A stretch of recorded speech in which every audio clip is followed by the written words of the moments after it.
Hi, everybody. Good morning, good afternoon, or good evening, depending on where you are and where you're joining us from today.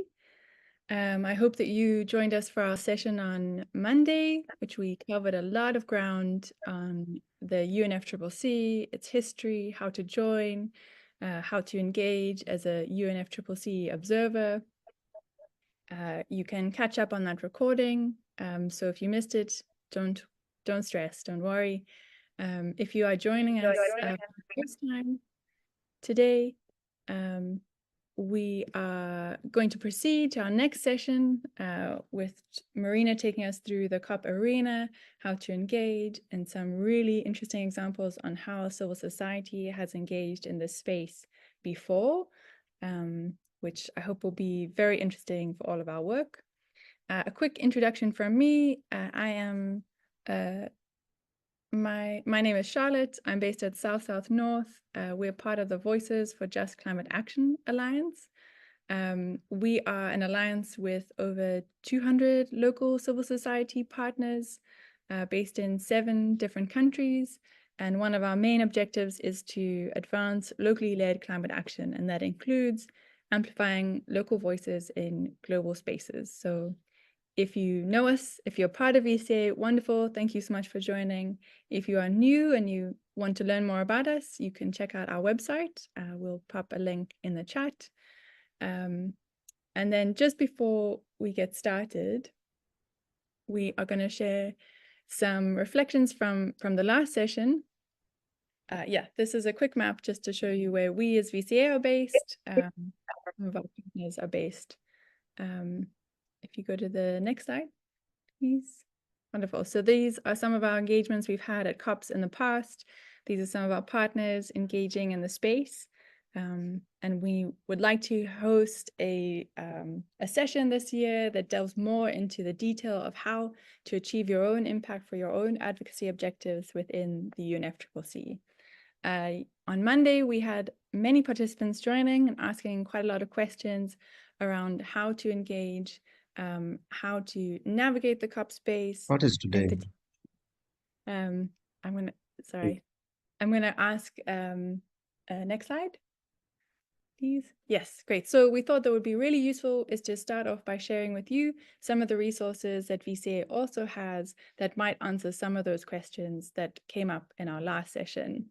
We've got on the screen little snapshots of 4 different webinars and workshops that we've done in the past, which may be really useful to you. The first is we very recently launched a position paper for COP29 outlining why it is so important to have local voices advocating for locally led climate action within a global platform like the UNFCCC.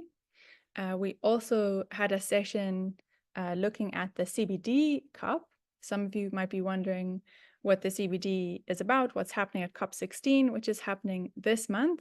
I think it's kicking off as we speak, which is great. And then we also have some resources looking at the process of becoming a UNFCCC observer, how to go through that process. Our colleagues based at Avena outlined their own experiences in going through this process, the challenges, how they overcame them, and how you can learn from that process to do it yourself if that is something your organization is interested in pursuing.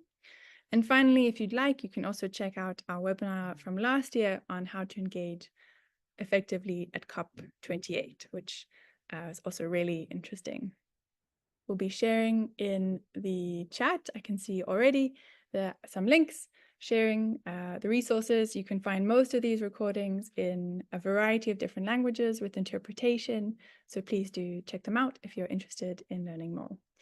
These and other resources will be shared after the sessions. Hopefully by the end of this week, we'll be able to share with you the recordings and also a long list of resources that you can use to delve further into some of these topics. Next slide. Okay, so to kick us off today, just a few housekeeping announcements. Please make sure your Zoom tag has your name. And if you have an organization, please add your organization so we can get to know you. Please make sure if you can to be on mute while others are speaking, and you're welcome to post a question in the Q&A box or a comment in the chat box. If we have time, you're welcome to also raise your hand to engage as part of the Q&A discussion at the end of the presentation from Marina. Next slide. Great. Today we have interpretation, which is really important to make sure we can all understand one another and engage. We have interpretation into English, Spanish, Portuguese, French, and Indonesia Bahasa. So please make sure you are in one of those interpretation channels. If you have any challenges with Zoom that you need any technical support with, you are welcome to message the host, South South North, or info@southsouthnorth.org is where you can email queries. Okay, that's it from me. I'm going to hand over now to our presenter and speaker, Marina, who will take us through today's session. Thank you so much. Marina, over to you. Thank you, Charlotte. Thank you, everyone. I'm really glad to be here again with you. Monday was a really great workshop. I'm really glad everyone could make some questions, interact, make comments. So I hope today we have the same structure, the same dynamics. So feel free to, as Charlotte said, to pose your question in the chat or in the chat or in the question and answer section.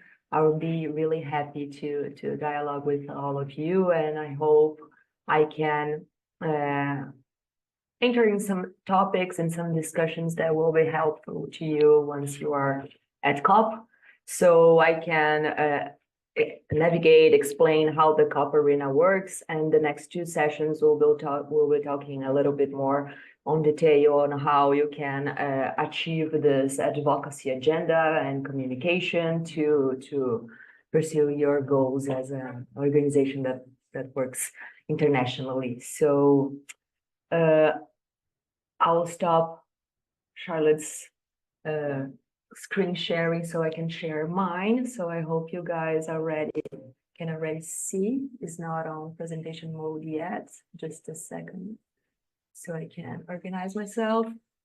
Okay, so let's go. I am Marina, as you guys already know. I am from Brazil. I speak from São Paulo. So it is really great to be exchanging this knowledge and talking with people from around the world. I'm really glad we can have this moment, and I really appreciate South North, Avina, and other partners that could organize this moment and this encounter. So let's go.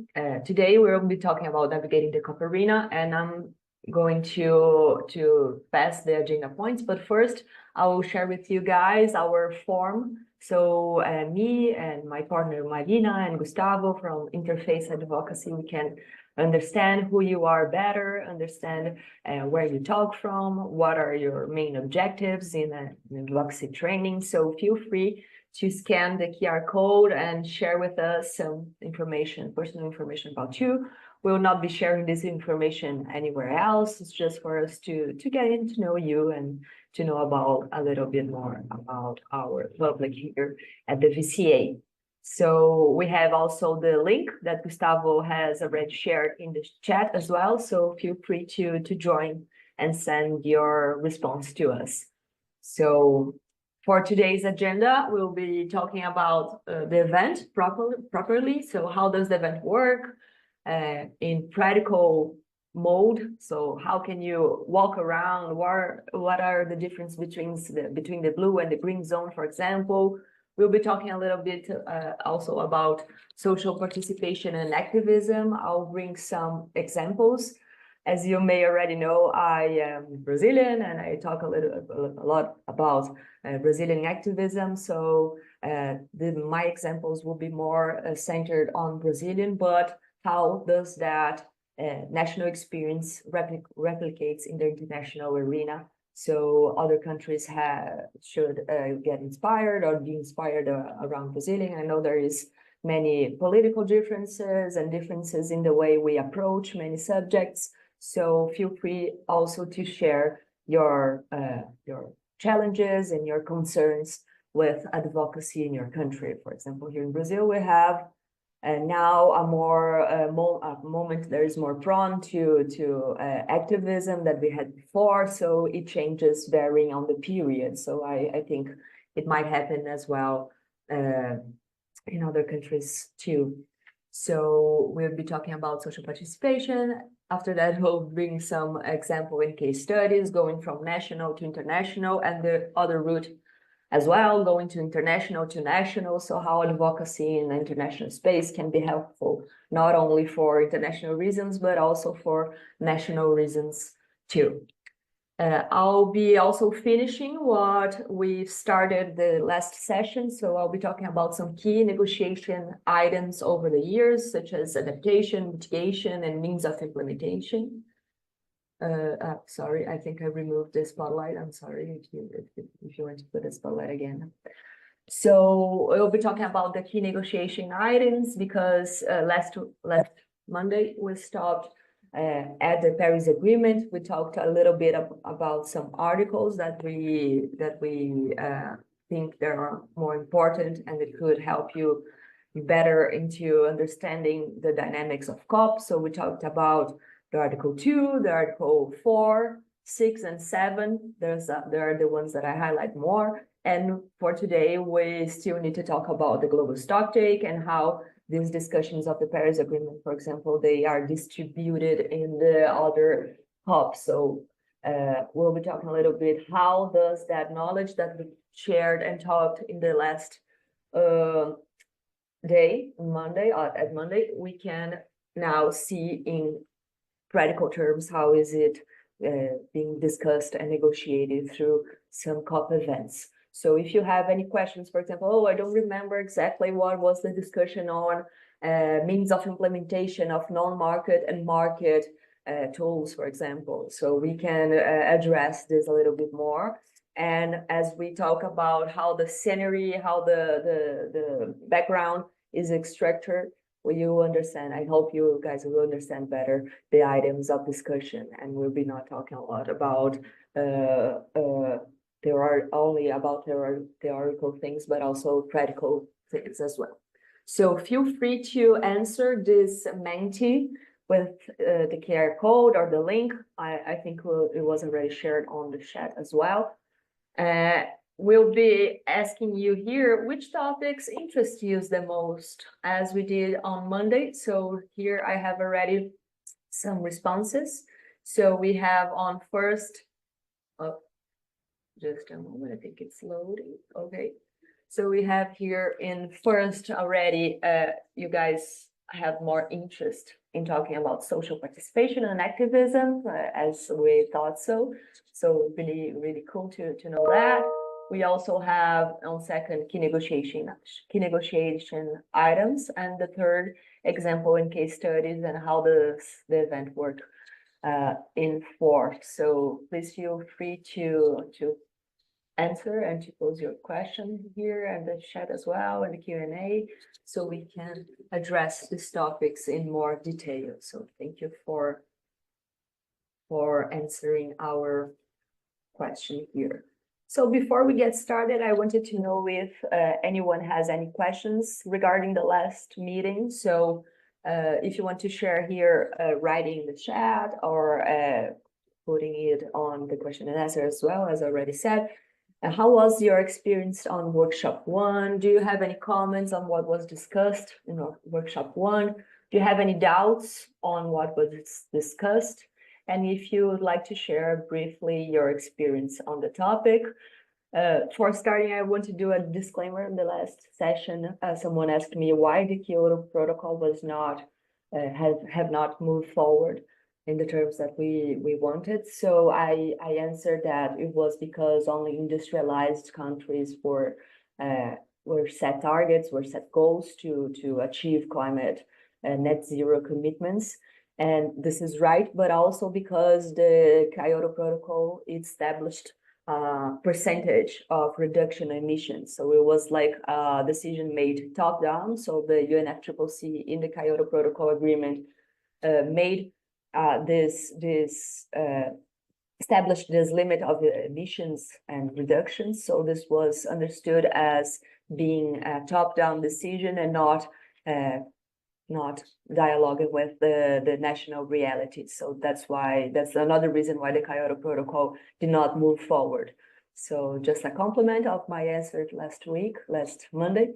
So if you guys want to share anything, I'll be here watching the chat.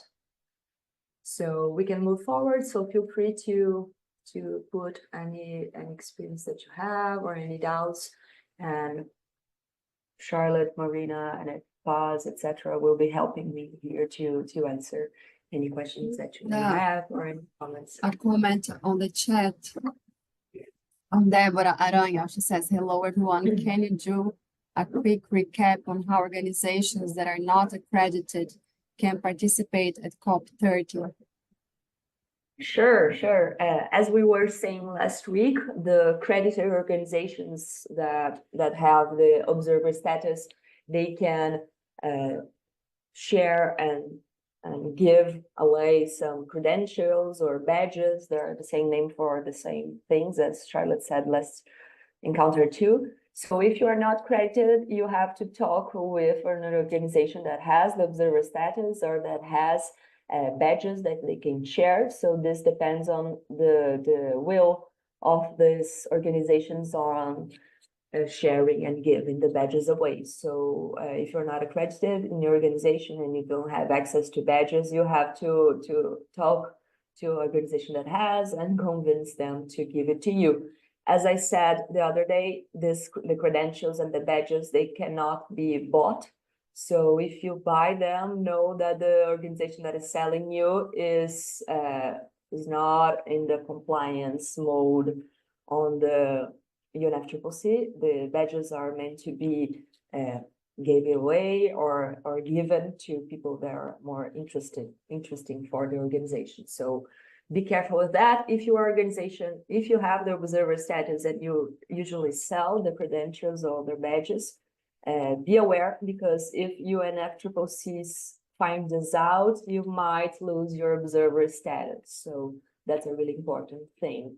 But for example, if you have projects going on, for example, with the interaction of payments and money, that is not a problem. So this is understood. So once you're going to ask the badge on the UNFCCC's website, they ask you if you have what type of relationship you have with the person that you are giving the badge away. So for example, if it's a paid relationship, if they are contracted by you to do some service, so you have to be transparent with your intentions on giving the badge away. So it's not a problem if you have a project that involves financing or money and you give the badges away for people who are inside this project, but selling the badge itself is not something that is encouraged of UNFCCC.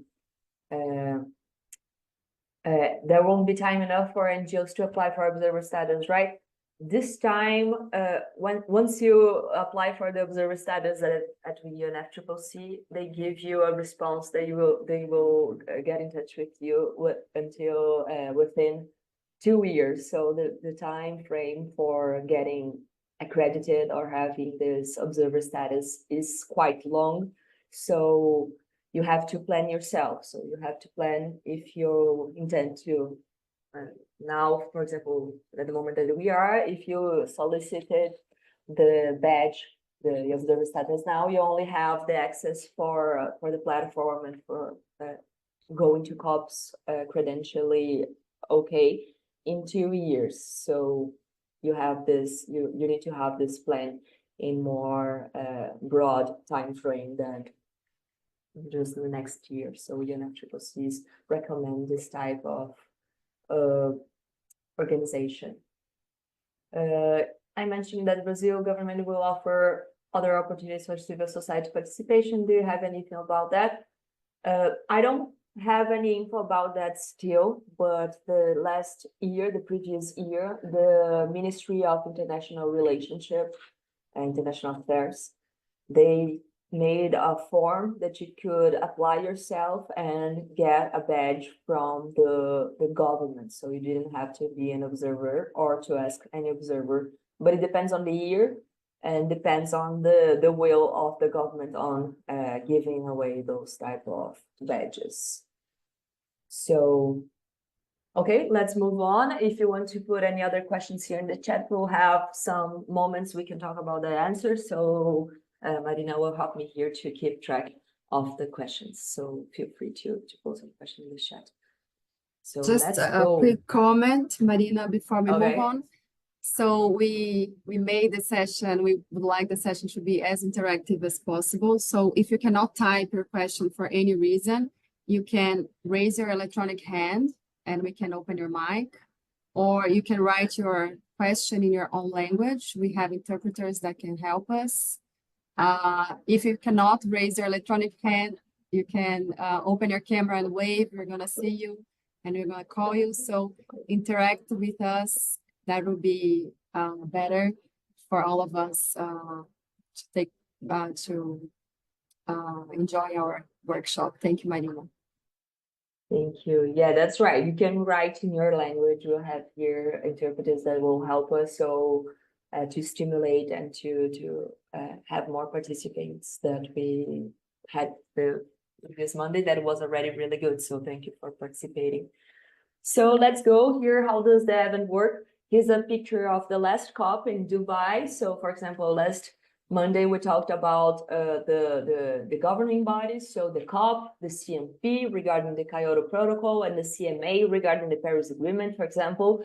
So once you are navigating through the COP arena, you'll see these screens, for example. Now, here we have some screens and some signs that say what is going to be discussed in each room, in each session. So for example, here we have the encounter of the CMA serving as the conference of the meeting of the conference of the parties, blah, blah, blah. So you read here, for example, now here we are discussing the CMA, the Article 6 of the Paris Agreement, for example. So you know, I remember in the VCA training that Marina told me that, for example, the CMA stands for the discussion on Paris Agreement, and the Article 6 is regarding market and non-market means of implementation, for example. So you'll see this and okay, this is the discussion that I want to follow. So I'll enter this room and see what diplomats and other national leaders are discussing, for example. So for you to navigate the COP arena, you have to have a previous understanding on which topics are most sensible and which topics are most they have more attention, or they were elected on the SB. There is the encounter that defines the agenda of the COP, so you'll know.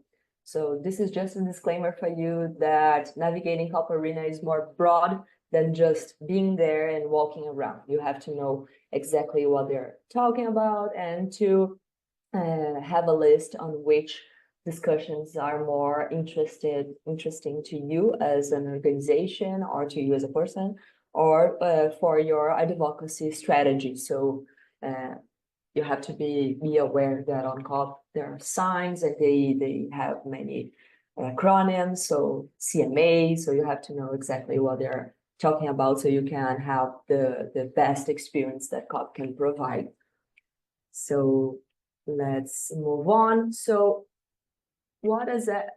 How does the COP work in practical terms? So in practical terms, we have two main zones, the blue zone and the green zone, as probably many of you already know this type of definitions. So the blue zone is an official site for observers, and not only for all the parties that compose the UNFCCC, for example, the governing bodies, the constituted bodies, the subsidiary bodies that we talked on Monday, and the three types of observer organizations. So in the blue zone, all these actors up until observers, they are welcome to walk around and to be accredited in this zone. So the blue zone, it holds the side events. Side events are a space that UNFCCC offers to observers to apply their events, and they make an analysis on what, for example, your application has more to do or not to do with the thematic that is being discussed on the day, and they make a full agenda. So you'll know if your side event application was accepted or not before. So the timing of this year has already passed. I posed a side event option, I think was on July, and we got the response on final of September, and it was approved, for example. And now we are holding an official event at COP that will be transmitted virtually on YouTube. So you can go to UNFCCC's YouTube page and see which side events were held in certain COP or in certain thematic or in certain day, for example. So side events, there are the official events held by observer organizations on the official COP arena. And we also have, so I'll show you some pictures after this explanation, but I think it's interesting for us to name everything before we see the map. So we have the side events that are going to be posed by the observer organizations, and in your side event you have, once it's approved, you have all independency to call whoever you want to be called. For example, this is a great moment for you to have a panel or have a debate on a multi-stakeholder discussion. For example, you can call for another civil society representatives, you can call for ministries and governments, you can call for other people, for example, that are negotiators. You can have, you have freedom to elect the panel that you want to discuss. So the side events, they're held in the Blue Zone as well. And the Blue Zone is also divided on national and thematic pavilions. So once you get into COP, it's like a fair. You'll see many pavilions. They are divided either on national structures of, for example, Brazil has a pavilion, but Brazil in the last few years, it had like 3 pavilions because we could not agree on only one and we wanted to have more space to talk. So we wanted more pavilions. So we had national and thematic pavilions only proposed by Brazil, for example, but there are many other thematics that are interesting for the Blue Zone discussion as well. For example, now we have the youth and children pavilion, we have the ocean pavilion, we have the forest pavilion, we have some intergovernmental interchange, for example, the European Union, Benelux, for example. So we have different kinds of pavilions. These pavilions, the space of the pavilion, the square meter of the pavilion, it's bought. So, for example, Brazil buys each year a space for holding events. And this is not official UNFCCC events. They are different from the side events. They are official from the UNFCCC. The national and thematic pavilions, they are bought by the people who want to provide this event and hold its own events. For example, Brazil buys the square meter at Blue Zone to have a specific and independent agenda on the Blue Zone. So if you go through Blue Zone, you see that many countries have their own pavilions. You can enter, it's open, mostly of the time it's open. You can enter in any other country's pavilion and see what they're discussing about. There are mostly discussions about national and how the national realities talk about the international discussions at COP. So it's always this double route. It goes from national to international, international to national. So the national pavilions, they're really interesting because of this. And the thematics pavilions as well. So for example, if, I don't know, for example, South North wants to buy a pavilion. So they buy a pavilion and they make their own agenda. Oh, for South North, these discussions are more interesting to us. So we'll be talking about this. We have independency to make our own agenda. So I'll show the pictures, you guys will understand best.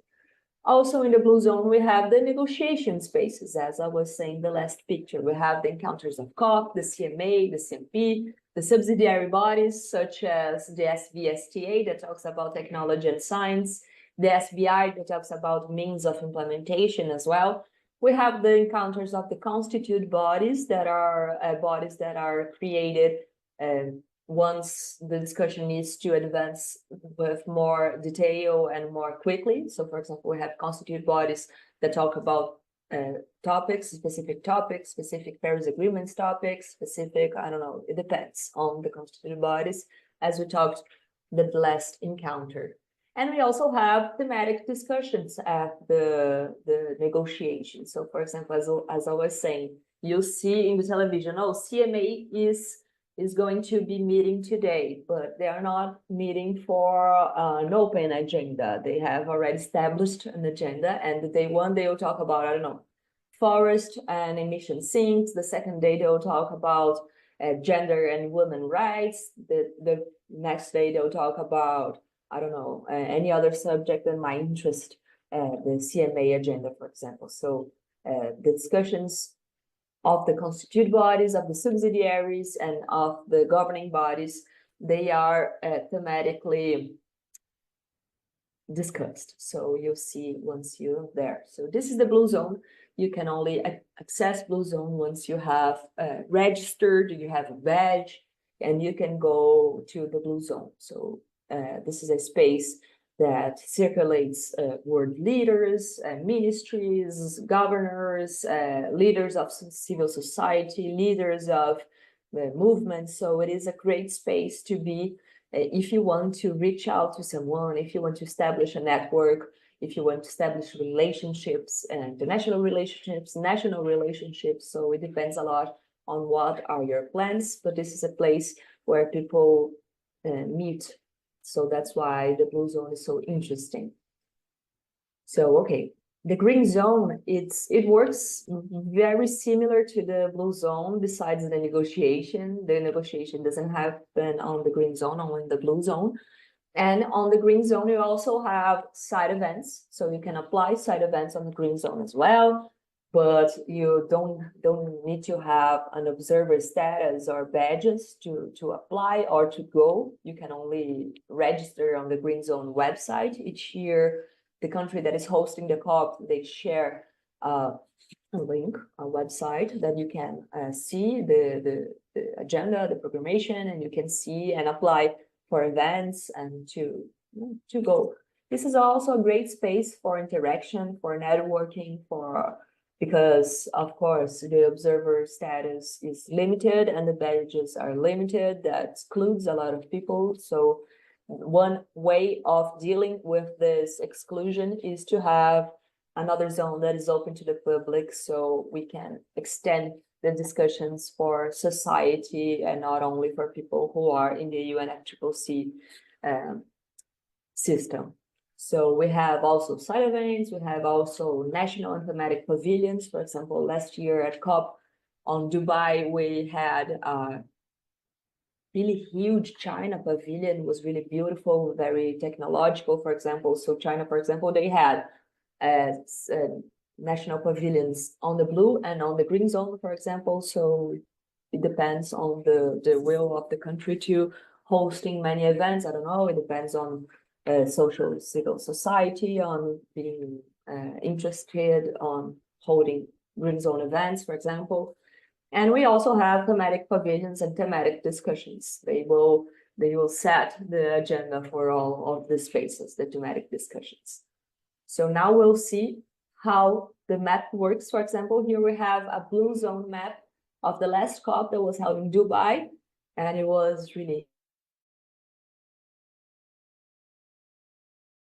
bigger than the other two that I have gone to, Sharm el Sheikh and Glasgow. Even though Sharm el Sheikh, it was a really big space. I think my connection is a little bit unstable, but it's okay now.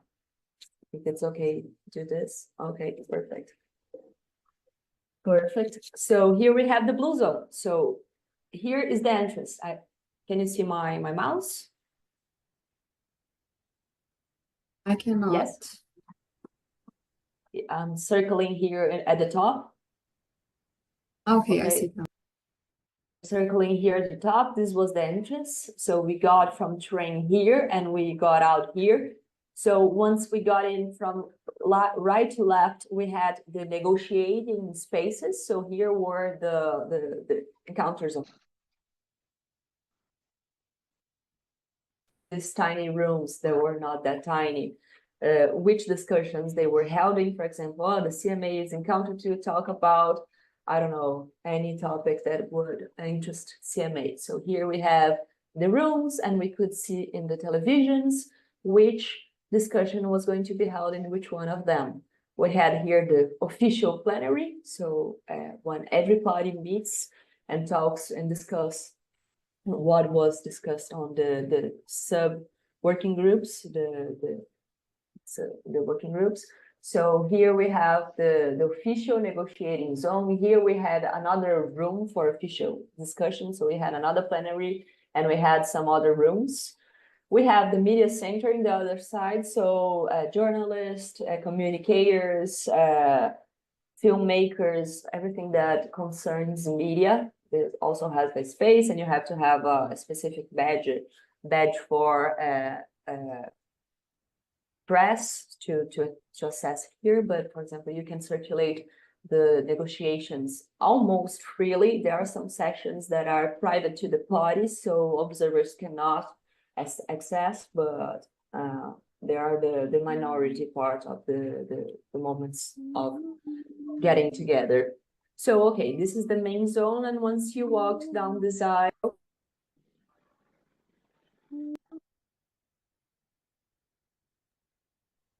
Sorry, Marina, I think you just unmute. Yeah, there you go. okay, no problem. Sorry, I think I clicked here accidentally. So, okay, so when you go down this aisle, you have the many other pavilions. So these tiny numbers, 1, 2, 3, 4, 35, 34, okay, all of these numbers like B2, B3, B5, B6, they were pavilions, either national pavilions or thematic pavilions. So you can see how much spaces we have here. For example, I don't remember exactly, but Brazil was like here, 33, 32, I don't know. And we shared the pavilion with other country. I think it was the UK that we shared the pavilion with. So here we have the buildings that held the thematic discussions at COP. We also have infrastructure. So, for example, food, beverages, water, medical support, etc. And we also had other more extended pavilions that had a little bit tinier spaces for discussion. That was more of a thematic discussion. So here on B7, we had a lot of people and encounters. So was a really interesting map. This is the map of the green zone at Dubai. So you can see it's really big as well. So here in the map, we can see the blue zone and how it connects to the green zone. So usually the blue and the green zone, they are only divided by like a passage or a door. So you can circulate. If you have a blue zone badge, you can go forward and go through and forward in the blue and green zone and circulate around freely. So here in the green zone, we have the same. We have the pavilions, we have the infrastructure, we have food, we have, anyways, you have everything you would need here at the green zone as well. And it's open to the public. You just only need to register in the website so you can access green zone. So this is the Dubai map. I already brought here for you the blue zone map of Baku. So if you're going this year to Azerbaijan, you'll see that this is the blue zone. So we can see that it's smaller than we saw in Dubai, but this is expected. We didn't expect that anything was going to be more and it was going to be bigger than Dubai, because Dubai, you know. So here we have the blue zone. It might be a stadium. Glasgow was a stadium as well, a sports stadium, and it has many annex to the stadium. So I think probably the main discussions of the negotiation will be here at the stadium, and we'll have the side event exhibits and pavilions here on the sides. And as you can see here, we have like an aisle too that will access the green zone here at the top. So the blue zone and the green zone, they remain connected. So this is the map of Baku. In a few days, I think probably the UNFCCC will share with everyone the more detailed map, since we are almost less than a month away from the COP. So we'll have more information on that. It's interesting for you to map around and see which side events interest you the most, and make not only an agenda, but a map and a route for you to go around. These spaces are probably really big. So I recommend you to go with a comfortable pair of tennis shoes. Don't wear like high heels or other types of shoes because you have to walk a lot. So, okay. Any questions so far in the discussion of how to get around COP?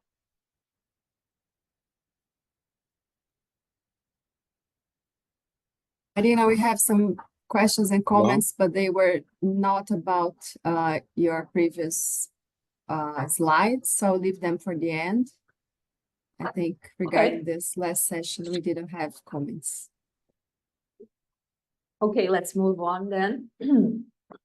Let's go to the topic that you showed more interesting in. So social participation and activism. Here's a picture as well of the last COP in Dubai, and you can see that it's permitted that you have social manifestation, that you express your voice, that you show some communication banners or words, order words, etc.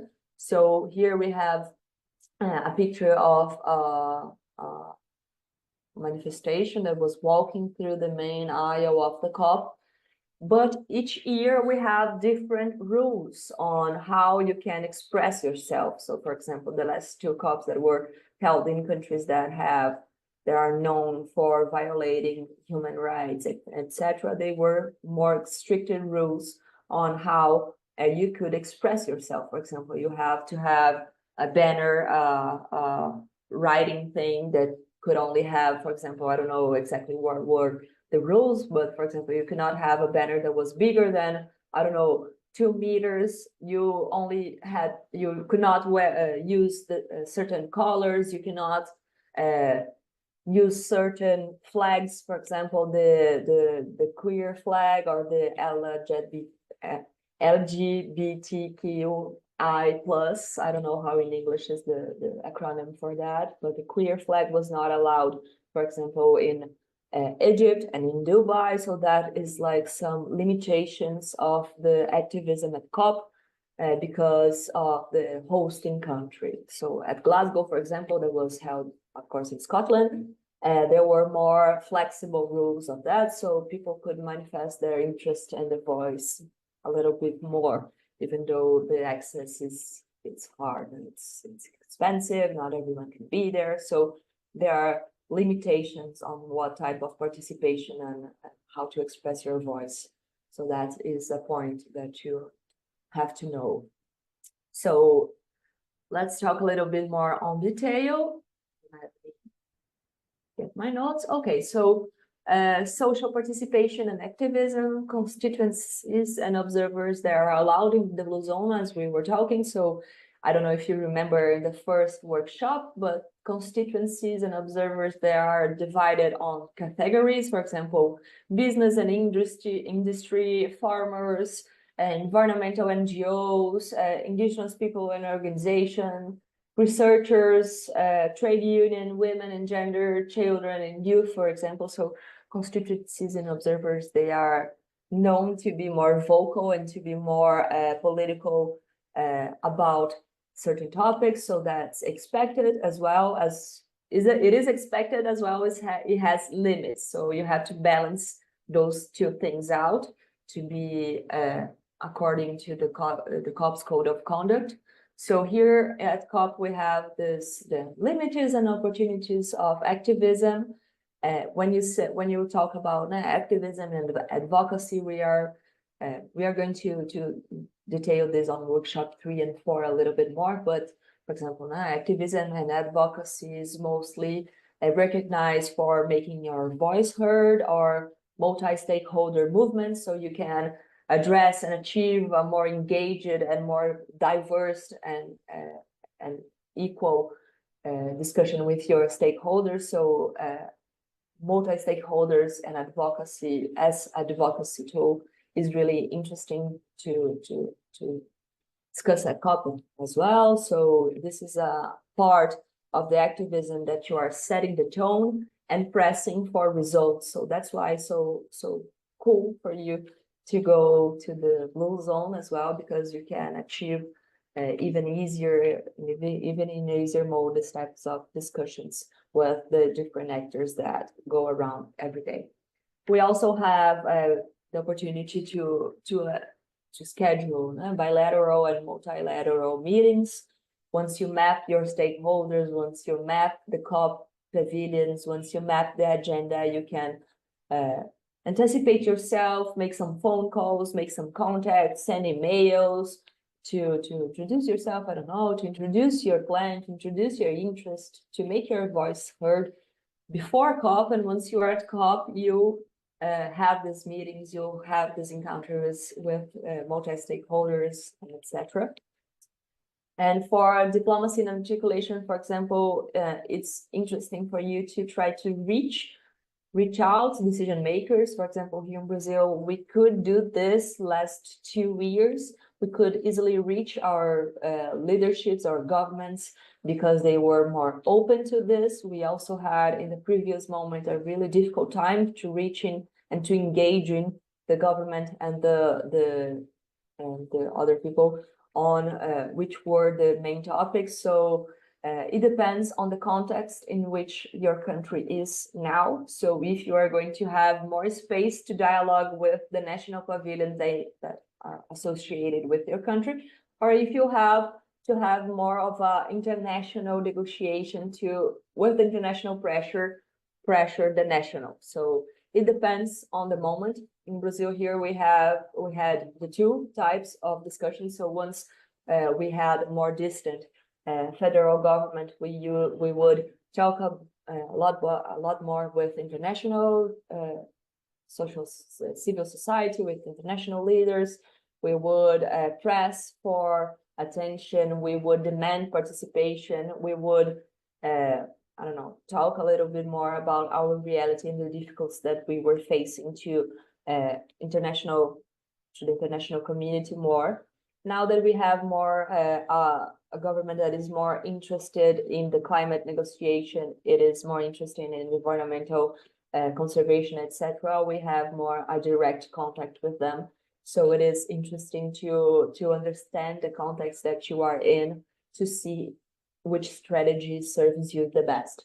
So here it is important too as well. So it's just a quick list for us to get past through some points, but we'll make the next two workshops more about it. So we have also the UNFCCC's Code of Conduct. I share with you here with you guys, but you can go on the UNFCCC's website as well. And they shared in the manual, the guide of COP29, the Code of Conduct as well. So here is the Code of Conduct.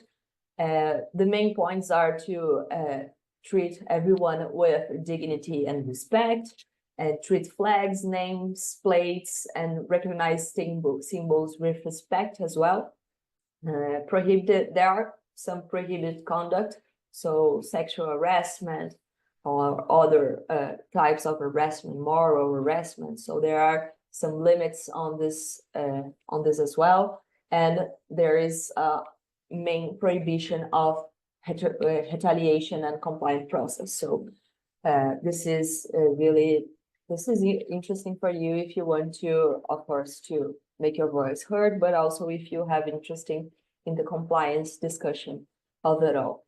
So I share with you guys here the UNFCCC's Code of Conduct, but this are the main points of it. So here I have some engagement and participation statistics that I got them from the UNFCCC's website. So it is interesting that they are keeping track of the social participation and the growth of social participation as the year passes. For example, here we have on like darker blue parties and observers, on kind of green observer organizations, media, and CGA. CGA you can see is a little tiny bit here as at more recent COPs. So we have a great enhance of observer participations, as you can see through the years. So COP28 was known for the COP with more participants on observer organizations, but this tendency of UNFCCC giving away more badges for observers on the Global South, observers in general, you can see that has improved in the recent years. COP26, it was also known for one of the COPs that had most participation, but COP27, COP28 already made another record on that. So COP26 is not more nowadays known as for its participation, as well as COP27, COP28. We can see an enhance not only on parties and observers, but on observer organizations, not parties and observer states, sorry, but on observer organizations. And we can see here that not only observers have enhanced, but the parties have enhanced. That's interesting as well. It shows that parties are more concerned and more how can I say that, more sensible to the climate change cause. So that is a great number as well.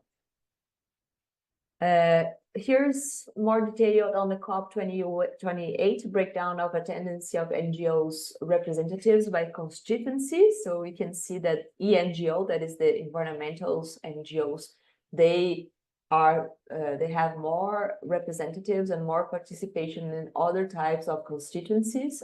Here's the IPO that I told you yesterday that I found it kind of strange that in the guide of COP29 on Baku, it didn't appear. It may be a typo, it may be a typing mistake probably of this year, because this is a really important constituency and it is already known the importance of having diversity and inclusion at COPs. So here we have this pizza style map saying which NGOs, with NGOs participations and constituencies have more numbers at the last COP. Here we have the gender balance among NGOs intervention at COP. So once you are applying for badges or for side events, you have to address the percentage of female and male participation. It is a current concern in the UNFCCC that we have balance in participation. So this is interesting to see that male participation is bigger than male participation nowadays. This graphic was not always like this. So this is a really interesting number as well. And here we have about the newly admitted observer organizations for COP by regional groups. So all these are new. So for example, the observer organization that went to COP28, for example, for the first time. So we have here a bigger participation of Western, the last one, sorry, on the COP28, I'm saying. We have a bigger participation of Western European and other states, but we also have a percentage, it's not that expressive, right? Latin America, Asian Pacific, and African states, all circling around 10%. So this was made public in the last SV, the subsidiary body encounter in June, that was saying that the diverse and the equity of UNFCCC must be expressed in how much badges or new organizations enter the UNFCCC system. So it's not fair that only North countries have more access, more badges, more organizations, more observers, etc., than the South. So this is a discussion. That's why this year, I think they have already put the plan on to going mode, because this year I was told that South organizations had an increase in the number of badges that they used to receive. So this year is a year that they are more drawn to sharing badges with global South organizations. So this shows a lot, a little bit of this continuity between North and South organizations and the number of participations. Here are some pictures of, here I think is Sharm el-Sheikh. You can find COP27 exactly, was held in Egypt. So you can see that you are able to manifest your voice, even though you have some limits on that point. but it is expected, and it's your right as well to demand for changes and to make your voice heard. So here we have a protest about climate justice and the CO2 colonialism. So this is an interesting way of putting that, because of course we already know that CO2 levels emissions, they are not equal. So people that have more concentration of money, they emit more, and they are less prone to be affected by climate change. So this is an inequity that was first put by not only self-organizations, but social movements and NGOs that have more contact with countries, on developing countries, not countries that have already been industrialized, that are usually more rich countries. So the climate change reflects the unequal division of finance globally. So here's another picture of the manifestation at COP27. So you can see it is how big it is and how much can you participate on that. And here I'm gonna enter some examples and case studies. Of course, I'm going to talk a little bit about Brazil. So if I have Brazilian fellows here at the VCA, please feel free to correct me, to add more information. I'll be kind of brief on this point, unfortunately, because I have more things to present and the time passes so fast.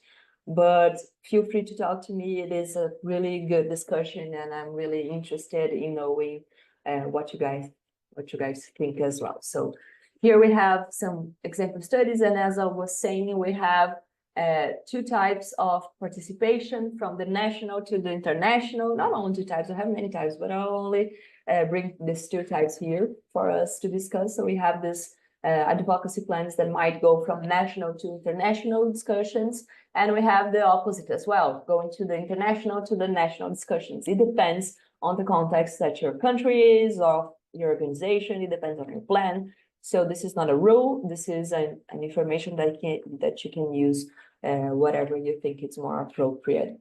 So we have here in Brazil, we already had the two movements. As I was saying, it depends on the government that we are discussing with, if the government has an alliance with the climate change discussion or not.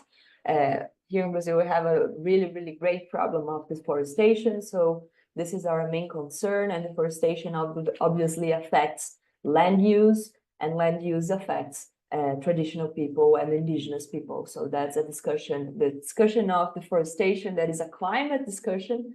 Here we see that is more like a social and human rights discussion. So it's not possible to differentiate the climate discussion from the human rights discussions. And for many, many years, the UNFCCC tried to, not the constituency itself, but people who participate, the time, the parties, they used to make this difference between climate and human rights, and between climate and biological diversity, for example. And now we are understanding this mostly because traditional people have told us so, that it's not possible to make these types of differentiation.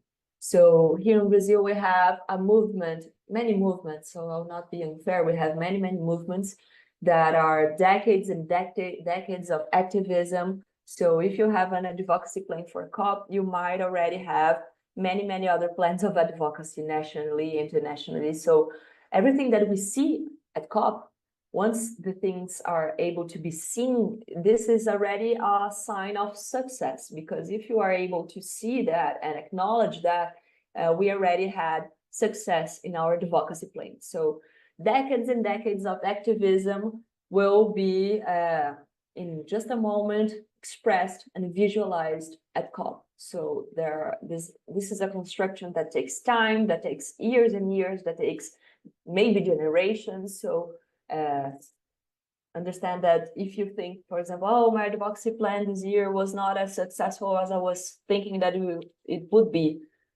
maybe it's a long-term thing. Maybe it's you have to be engaged in many, many years to see some difference. That's kind of sad, but that's the reality, unfortunately, because decision makers, they only make a decision if they know that is socially accepted or if they are pressured. So the pressure is an interesting tool for advocacy, and pressuring at COP, it is also a good thing to do because it is a moment that we have many media, press, so you can make loud, make noise, and be heard. So here in Brazil, we have decades of activism and social environmental movements in Brazil. We have a different story of activism on climate change here in Brazil, because if you go to the global north, for example, the United States or Europe, you have the environmentalism discussion coming from the north, so people who have more access to finance, to people who are descendants of colonialism and etc. So here in Brazil, we have a shift. The environmental discussion in Brazil, it started with IPCL movement, so indigenous peoples and local communities movement. The first discussions of environmentalism in Brazil, they appeared with the rubber tappers, that were people that works with extracting rubber from trees.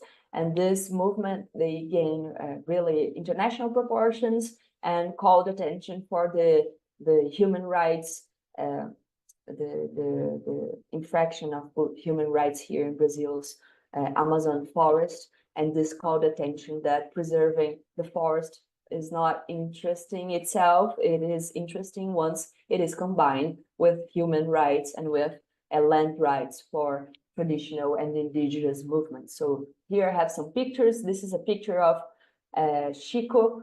Chico, it is known for being a leader of the rubber tappers movement.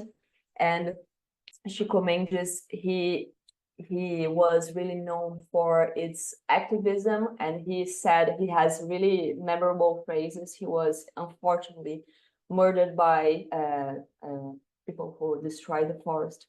So he has many quotes that are incredible, and he says that he was at first he was fighting for the rubber tappers movement on human rights.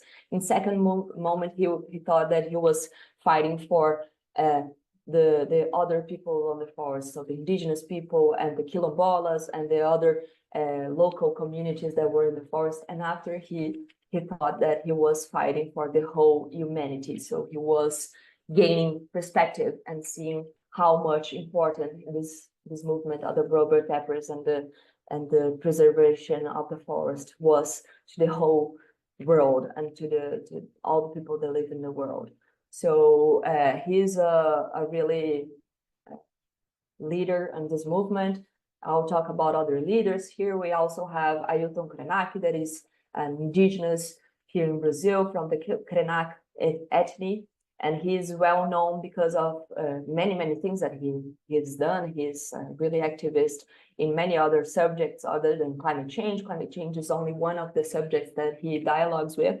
Recently, he published a series of books that are really interesting, and one of the books that he published is for an ancestral future. So that's a really cool phrasing too, because we have to learn with the people that came before us to set a future that might be interesting for us here on Earth.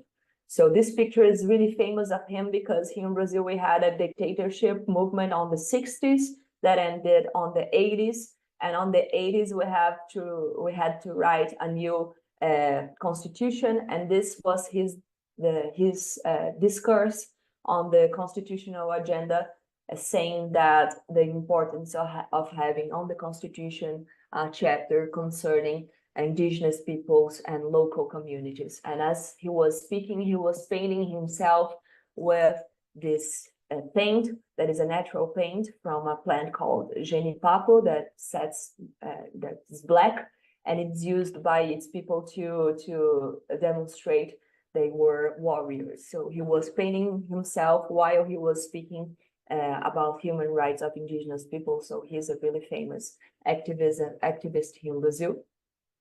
We have many others activists. Here is Dorothy Stang. She was an activist on standing forest, for example, and unfortunately she was also murdered. Brazil is the second country that murders more social and human rights and environmental activists. So this is a really, really sad thing that we try to call attention on discussions such as COP. We also have here Paulino Guajajara. He was a leadership of the Guajajara population, that is indigenous people that lives in the northeast Brazil. He was murdered some years ago as well because he was protecting its land. So here in Brazil, we have a historical violence in the field, violence in the forest. So this is really sad. He was really young, and he is from the same ethnic as Sônia Guajajara, that is this lady here. She was one of the first indigenous deputies here in Brazil. So if you, I'm saying all of this of Brazil because you can see how this background will structure the demands on COP. So here we have really strong national demands. And Sônia Guajajara was one of the first deputies that was elected to be on the Chamber of Deputies here in Brazil. And now she is the Ministry of Indigenous Peoples Ministry. So that's really innovative and is really great. She's also a leader that appears a lot at COPs. She's really vocal, and she has already said many times that we need to learn from indigenous knowledge if you want to think about solutions for climate change, because the industrialization and the white people, they are not able to solve this problem by ourselves. We need to be more open, and we need to learn a lot more with indigenous people and local communities on how to address this issue that we made ourselves. So Sônia is really vocal on international discussions. So that's really interesting to have her as an example. And here we have a youth leader on Brazil that is called Chai Surui. She is the daughter of she's daughter and granddaughter of many other people that came before her that were leaders of her people, the Suruis. So she's the new generation of these people, and she's really vocal, and she speaks many other languages, and she travels a lot. She's a really interesting activism on youth and climate change, human rights, and the protection of the forest. She made recently a film that was really that have received many prizes internationally. I don't remember quite the name now, but people here in Brazil can help me. I think it's called the Protectors of the Forest. It is open on Vimeo. If you guys want to see it, it's really interesting. She talks a little bit more about the pressure that indigenous lands are suffering here in Brazil with the expansion of the cattle production and the agriculture. So it's always a pleasure to hear from her. So we have many generations that were here acting in Brazil's policy to Chai Surui has the opportunity to speak to a broader and louder audience at international moments. So, for example, all of these movements we have here, as I was saying, once we see a thing, the advocacy was already successful, because if the advocacy were not successful, we could not see this type of participation. So here we have in the Paris Agreement, as we said last course, Article 7 that regards adaptation, paragraph 5, we have the statement that says that the Paris Agreement should be based on and guided by the best available science as appropriate, traditional knowledge of indigenous people, and local knowledge system, with a view to integrating adaptation into relevant socioeconomic and environmental policies and actions where appropriate. So here we see this need from the Paris Agreement to open its vision to not only science as it is, but traditional and local knowledge as well, because only with inclusion and diversity and equity will be able to achieve decarbonization or to achieve human rights, etc. So we have to bring everyone to the table if we want this to be successful and to have reflects on everyone's life, not only on industrialized countries, for example. So here I have some more examples of the participation of chais at COP. So we can see this whole history of activism here in Brazil that culminated in this moment. Chai was invited to talk in the opening ceremony of COP26 that was held in Glasgow, and she made a really great speech. So we will hear her speech. And this is, as I was saying, a sign of success of this advocacy plan. Of course, is not finished. Every advocacy plan is all the time on development. So here we have a moment, but this is not the final moment. We still have much more to achieve before calling it perfect. So let's hear what Chai has to say. My name is Chai Surui. I'm 1 in 24, but my people have been living in the Amazon forest at least 6,000 years. My father, the great chief Almi Surui, taught me that we must listen to the stars, the moon, the wind, the animals, and the trees. Today, the climate is warming, the animals are disappearing, the rivers are dying, and our plants don't flower like they did before. The earth is speaking. She tells us that we have no more time. A friend asked me, will we continue to think that today's injuries can be resolved with ointments and painkillers, even though we know that tomorrow our wounds will only run deeper? We need a different path, and with bold and global changes. It's not 2030 or 2050, it's now. While you are closing your eyes to reality, the land defender Arildo Uauau, my friend since I was a kid, was murdered for protecting the forest. Indigenous peoples are in the front line of the climate emergency, and we must be at the center of the decisions happening here. We have ideas to postpone the end of the world. Let us stop emptying lies and fake promises. Let us end the pollution of hollow words, and let us fight for a livable future and present. It's always necessary to believe the dream is possible. May our utopia be a future on Earth. Thank you. So that's a really great speech from Chai. She says, of course, many things, but I only highlighted 2 points. So the shared knowledge and participation that she says, for example, that indigenous people are in the front line of climate change, and the solutions will only be interesting if they are thought in alliance with indigenous people. So this is a really strong quote, and this has changed a little bit on how discussions on science and what COP it's made. So science is important, of course, we're not negationists here, but we need to conciliate science with traditional and local knowledge, as if you want to think about a path, as Chai says, or think about solutions that will be interesting to everyone, not only for a few group of people, few people. And also these types of participations, they are really interesting because they are setting the tone. They are saying, they are representing the people's ideas, the people's will. So Chai here, she speaks not only for herself, she speaks for many other peoples, many other indigenous peoples, many other local communities. They speak for activists. She's speaking for many people. She's representing many people. So she's setting the tone for the discussion. And this year was a really interesting year because 2021 here in Brazil, we didn't have a government that was aligned with climate change discussion.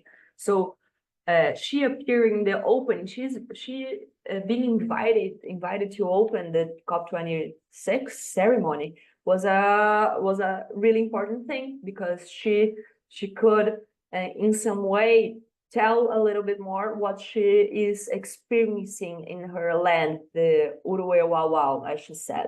That is the name of the indigenous land that she lives in. So this was really important of setting the tone of the conference.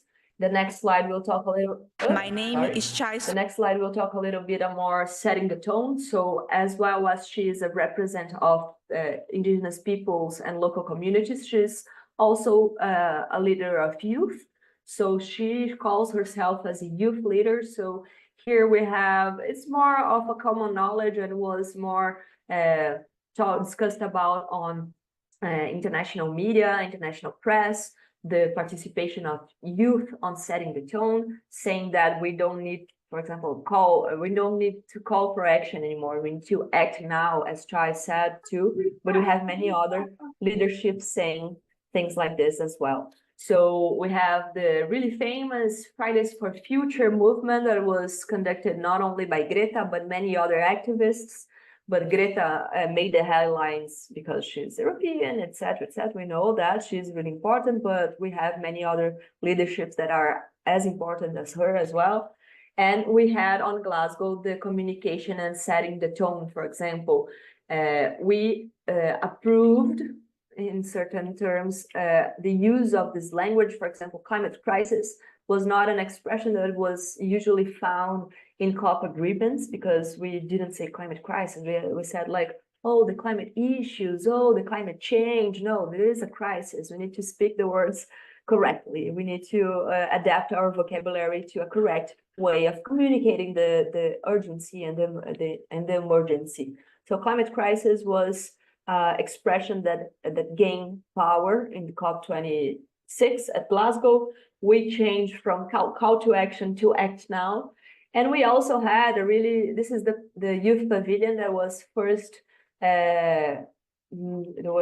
held on COP on Sharm el-Sheikh, if I'm not mistaken, because of the pressure of the previous COP in Glasgow. So youth claimed for a space, and the next year they were there. They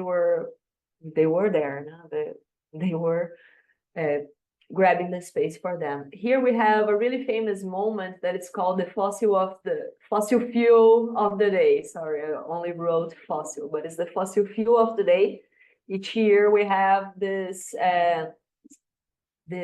prize given that is ironic. So youth, they give the prize for the country who is less committed to on climate change agenda. So the fossil fuel, it is a really interesting event, and it calls a lot of media and attention because it is the moment of setting the tone. What youth is saying is really important nowadays, because the argument that youth will have to live and endure in a planet already changed by climate change. So it is a really important moment. Press is always interested in the prize fossil fuel of the day. And we had, for example, I'll talk about a little bit more fossil of the day in the next slide, in the methane pact. That was really interesting. But here we have some activists that were I think this photo was taken on Katowice, Poland. And this was a picture that was circulated internationally because the picture, it is from 4 white activists and Vanessa Nakati. Vanessa Nakati, she is an activist of Uganda. So the picture who's circulated on the international media, it cut it off Vanessa Nakati from the picture. And this was really hard. And the activism movement was really strong on saying that the press was being racist towards Vanessa Nakati. Why was she being excluded since she is a really great and strong voice on climate change? So Vanessa Nakati, she's here at Glasgow the next year, claiming for climate justice, because she was also excluded from the discussions on international, on this first international express of the concern. So Vanessa Nakati is a really interesting voice.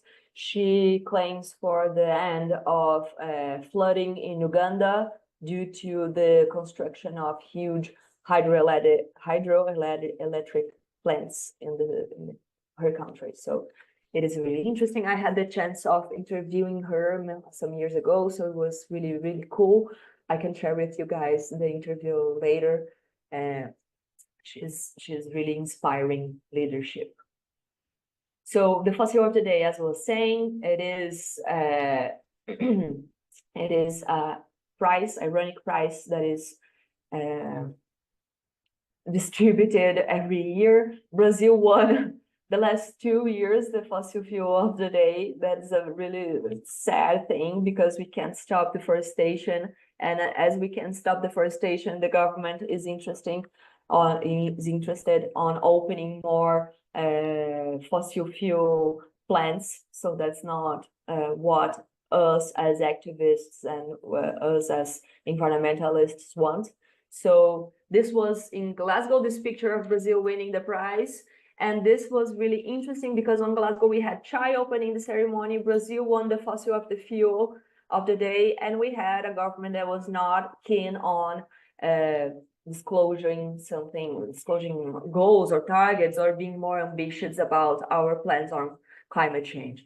So this caught the attention of the government at the time. And it was a really interesting movement because after that, Brazil signed the Methane Pact. So the Global Methane Pledge was signed on COP26 after Brazil won the fossil of the fuel. Here on the press in Brazil, we had a lot of repercussions about it, and it was really embarrassing for the government to be at a COP and not to be signing the commitments. So this was really embarrassing for the government, which made them be more prone to establish commitments. So the Global Methane Pledge that wants to reduce methane emissions by 30% by 2030 was signed on this background that the government didn't want to, but we have social pressure. So this was a case of success in advocacy at COP as well.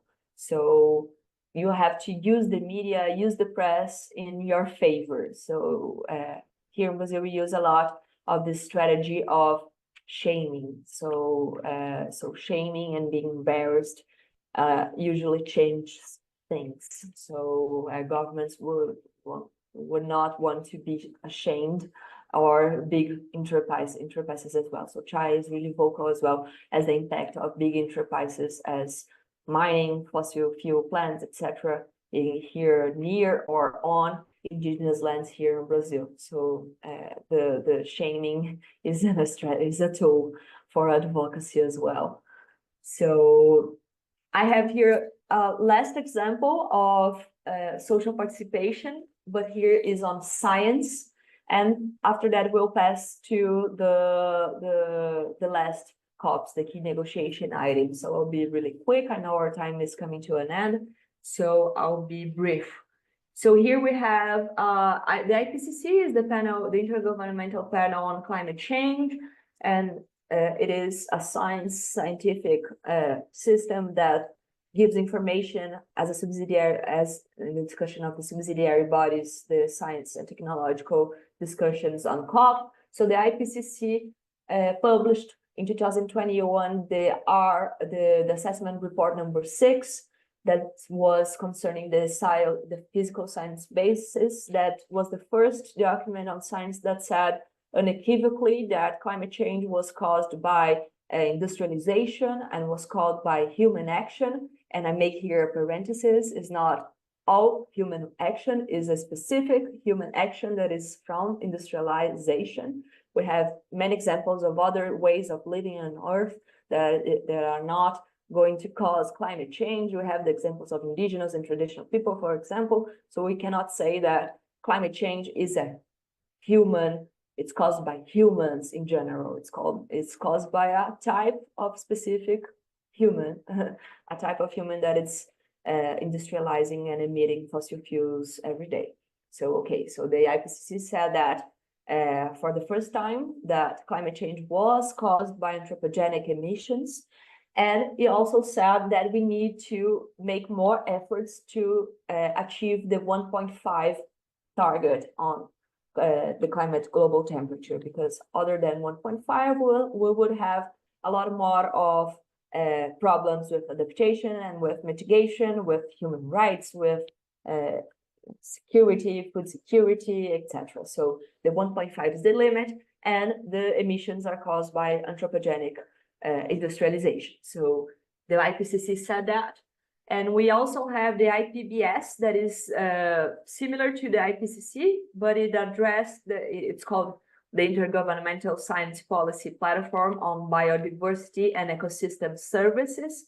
So it addresses more the part of biodiversity and ecosystem service, so people and biodiversity, and how they can aggregate and they can give responses to the climate change crisis, for example. So the IPBS and IPCC, they work together in this alliance between climate, biodiversity, mitigation and adaptation, but not only, it was not an alliance on climate and biodiversity, but it was an alliance between science and other types of knowledge. So traditional knowledge, indigenous knowledge. So here we have the IPCC, and here's the IPCC assessment report number 6, the physical science basis, and we have the impacts, adaptation, and vulnerability as well, published on 2022 is the most recent IPCC report, and we have on 2023 the synthesis report that made a synthesis on every report made by the assessment report number 6.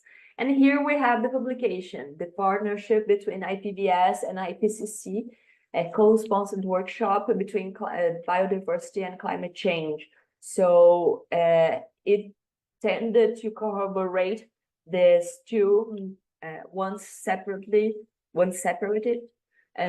climate and biodiversity discussion now in only one, with the background of including other types of achieving knowledge besides only science. So how science and local knowledge can collaborate and construct something together.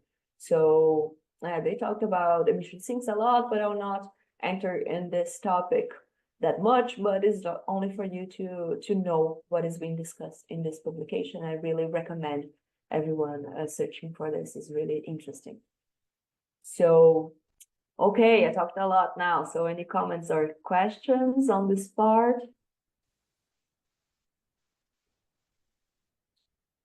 I don't think so, right? No, we have lots of questions and comments about the accreditation and participation process. I think we can leave it for the end since we covered this topic on the last workshop. Okay. Perfect.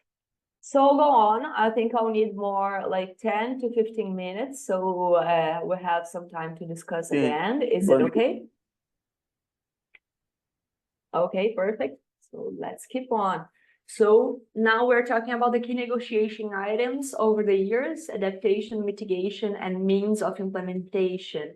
So here's a picture of Marina Silva. Marina Silva, she's the Minister of Environmental and Climate Change in Brazil.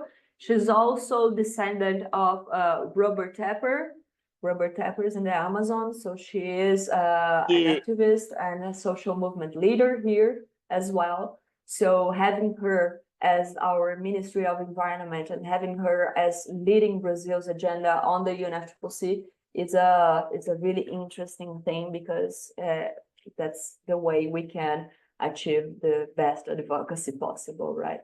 So she's representing not only her interests, of course, because she's merged with this identity process, but she's also representing Brazil's policies. So it is really interesting on having her as our main leader at the climate change discussion. So Marina Silva here at COP, listening to someone saying something. So let's go. So negotiating items. What are the main negotiating items that you will see at COP? So the discussion between 2 degrees or 1.5 will be everywhere, because now in 2025 we'll have the next round of NDCs, and the next round of NDCs, they are more they're called to have more commitments on the path of 1.5. So 1.5 is still on the table. We have many graphs that shows that we have to have more goals and more targets in order to achieve the 1.5, but the commitments that we have nowadays are not sufficient yet. So this discussion will go through all COPs. We also have the discussion on mitigation and adaptation, and how mitigation can be a preventative tool for adaptation as well, and how adaptation can prevent mitigation emissions. For example, if we adapt the forest, they will not burn and they will not emit, for example. So this is an example of how adaptation can dialogue with mitigation as well. We have the discussions of means of implementation, market and non-market approaches, as well as was seen in the last workshop as well. We have the discussions on emission sink, or how we can capture carbon emissions with ecosystem services, for example. We have, of course, the discussions on human rights and equity, and we have the discussions on the best possible available science to inform the negotiators and to inform the decision making.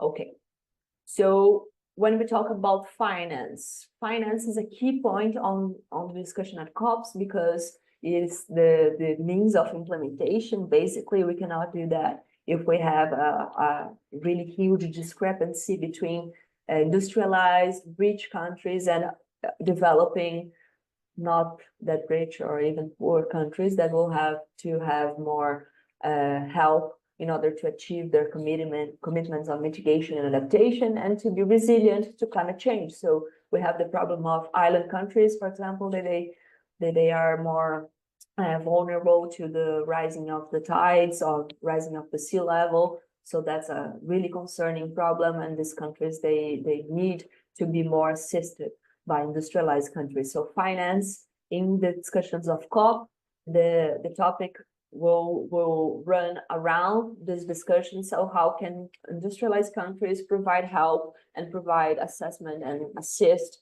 transitions, technology transfer, and etc. for countries that are still developing their economy, or they are more vulnerable to climate change. So the finance, one of the main things is the constantly scaling up. So we have now a goal, for example, of financing, and we'll have from now on progressively scaling up of finance. And we have financing to adaptation, and we have financing to mitigation as well. For adaptation, we usually discuss financing more to contain physical risks, so to contain vulnerability, and how we can make countries more resilient to the impact of climate change. We also have transition risk. So, for example, which sectors will be progressively undermined in order to achieve the global goals. For example, oil and gas, we know there will be a sector that will be will scale down eventually with time, because it's not competitive. It's not does not make sense in a world that's trying to be decarbonized. So we have this transition risk that must be assessed in adaptation, and we have to be concerned about the jobs, about the people, who spend their whole lives specializing in this sector. For example, they will have their job at risk. So we have to think about transition plans for those workers, for example, or etc. So we have the transition risk. One sectors will be progressively de-incentivized to exist. So we have this.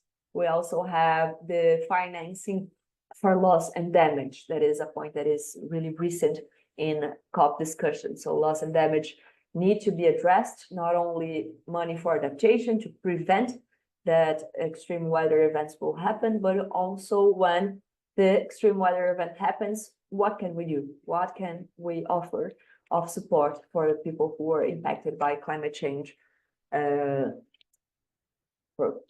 extreme weathers? We also have financing for mitigation that is mostly discussed on transition. So transition to low carbon emission economies. So how can we transition the energy system mainly, but the transports, the deforestation of use of land, the LULUCF, as we call it. And for transition, we have the discuss of just transition, as I was saying, for jobs, for works, for sectors that will be progressively undermined. And we have the discussions here of adaptation concerning more climate justice. And they are in two different boxes, but they are really parallel and they complement each other. Climate justice and just transition, they are a broad discussion on how human rights can be affected by climate change. So here I am, that's why this sets. So here we have UNFCCC's funds and financial entities. So you can search more about them and what they are discussing. If the discussions of these funds interests you, if you want to apply for funding, okay, that must happen with your country as well, because the country will receive the money of this fund, but you can influence this discussion and influence on how your country will be receiving this financial support on either adaptation or mitigation, loss and damages, transition, etc. So these are the list of funds and entities, the financial entities that are aligned with the UNFCCC. So we have these ones, I'll not read, but the slide will be shared with you guys after the presentation. And here I have a really recent news. Yesterday, October 15th, we had the definition of the agenda of the new collective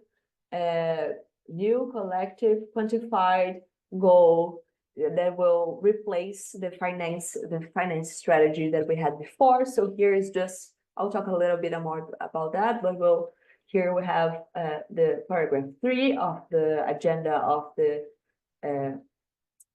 the collective goals on adaptation and financing. So here this meeting notes that the findings of the 6th assessment report of the IPCC that we were talking about, including the urgency of climate action and scaling up finance needed, that both adaptation and mitigation financing would need to increase manifold, and that there is sufficient global capital to close the global investment gap.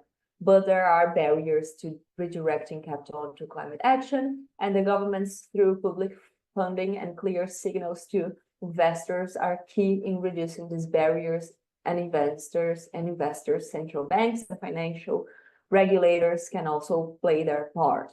So here we see that we have a gap to be fulfilled, but we have a sufficient global capital, as the Global Stocktake said last year. We'll talk about it. So here we have some manifestation or demanding for finance on adaptation, for the global goal and adaptation framework, and to the pot of gold at the end of the rainbow. So the importance of adaptation, since we are living in a world that is already touched by climate change. So recent history, let's start at Glasgow. That is 3 years ago. I already talked a little bit about some of the points of Glasgow, so I'll be brief here.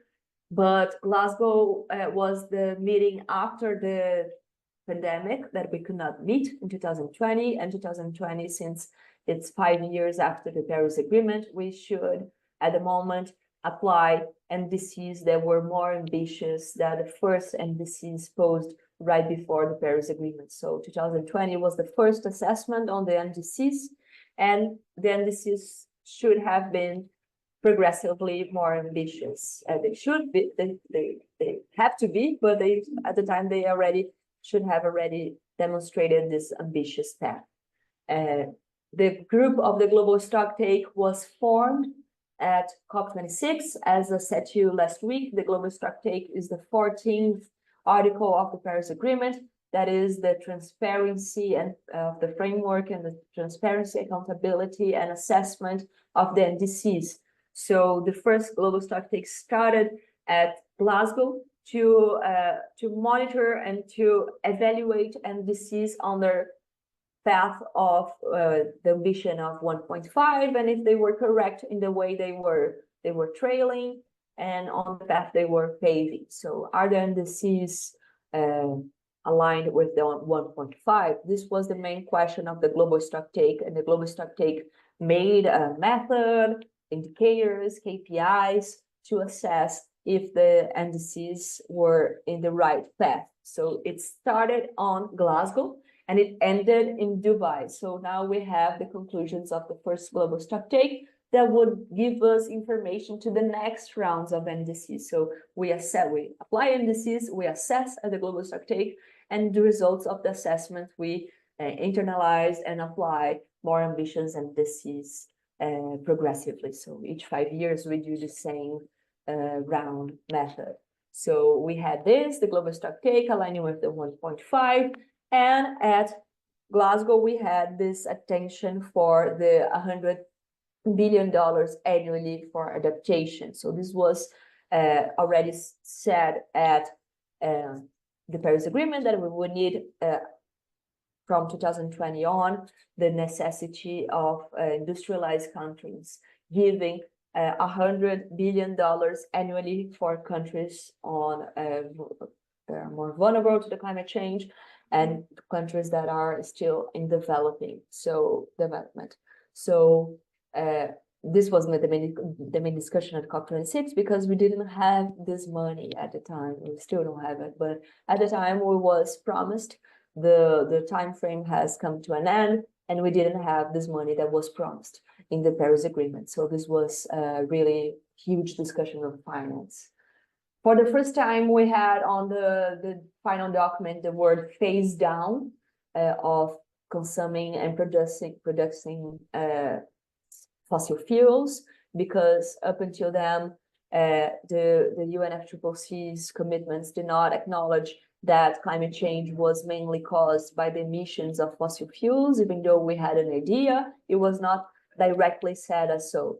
So this was the first time that coal was said to be one of the main negative reasons for climate change, and this was phrased with this expression that was really famous at the time, the phase down. So we need to phase down progressively the use of fossil fuels to energy, to transport, to industries, for anything. We need to get rid of fossil fuels. So we have this path of phasing down fossil fuels.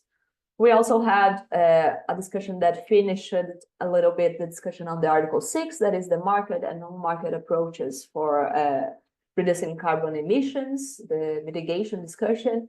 And we also have a participation of diversity and inclusion, as we talk about with the youth and children and with indigenous peoples and local communities. So Glasgow was really interesting in that point. COP27 that was held in Egypt, it was more, was a little pessimism around it because it was a country that is more focused on oil. So the commitments that the expectation were that our commitments were not going to be that ambitious, because we were in a country that the presidency would not necessarily discuss or put on the agenda the discussion of phasing down fossil fuels, but it was known for the COP of the implementation. So the COP was more focused on adaptation and implementation. One of the greatest discussions and the greatest results of the COP was the consolidation of the loss and damage fund that did not exist at the time. We only had adaptation funds, so to prevent, to make infrastructure, etc., to extreme weather events.